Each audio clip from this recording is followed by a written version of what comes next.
Now, you might recall in the past I spoke about a couple from Poland who robbed a local crematorium to secure the ashes of the dead. They thought they would achieve immortality, that the years in those ashes would be added to their lives. Well, ultimately the townsfolk tricked them and added arsenic, and they died.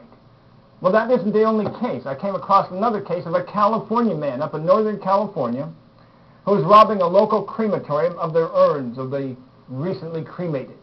And what he did was sprinkle them on his food like salt or snort them like cocaine. He has been arrested. But this is not the only case. It turns out that even as early as the 16th century, aristocrats in Europe were actually purchasing the bodies of Egyptian mummies.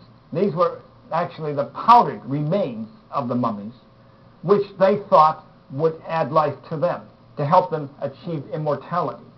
But it turns out that the dealers ultimately ran out of legitimate mummies, so what they did was secure the corpses of executed criminals, pulverize their bodies, and pass them off to the aristocrats as having belonged to the mummies.